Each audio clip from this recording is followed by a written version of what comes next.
തോട്ടം ചെയ്ത എൻ്റെ ഒരു കസിൻ്റെ വീട് അതിൻ്റെ ഹൗസ് വാമിങ്ങിൻ്റെ സമയത്താണ് ഞാൻ മിസ്സപ്പിനെ പേഴ്സണലി കാണുന്നതും സംസാരിക്കുന്നതൊക്കെ.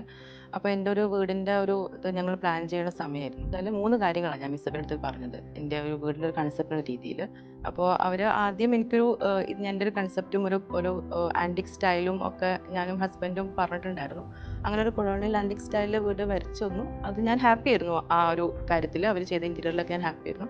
പക്ഷേ ഞാൻ ഉദ്ദേശിച്ച കൺസെപ്റ്റിലേക്ക് എത്തിയോന്ന് വെച്ചാൽ എത്തിയിട്ടുണ്ട്. പക്ഷെ അങ്ങനെ ഞാൻ ഓക്കെ പറഞ്ഞ സംഭവത്തിന് മിസ്സബ് രണ്ടാമതും അതേ ഇരുന്ന് ഞാൻ എന്താണോ സ്വപ്നം കണ്ടത് ആ ഒരു രീതിയിലേക്ക് ഇതാക്കിയെടുത്ത് തന്നു എന്നുള്ളതാണ്. ഇപ്പോഴായിട്ട് പറയുകയാണെങ്കിൽ ഞാൻ ആഗ്രഹിച്ചതിനേക്കാളും ഭംഗിയായിട്ട് ഈ വീട് ചെയ്തു തന്നു എന്നുള്ളതാണ് സത്യം.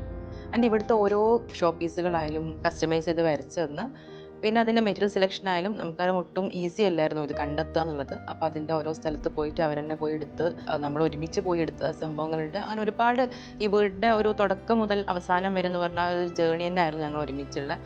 ഈ വീടിൻ്റെ പ്രത്യേകത എന്ന് പറയാനാണെങ്കിൽ ഒരു ഭാഗവും നമുക്ക് യൂട്ടിലൈസ് ചെയ്യാതെയോ അല്ലെങ്കിൽ ഒരു ഭാഗവും ഇത് വേസ്റ്റായി തോന്നി അല്ലെങ്കിൽ ഇത് ബാൻഡായിരുന്നു നമുക്ക് ഇതുവരെ തോന്നിയിട്ടില്ല എന്നതാണ്.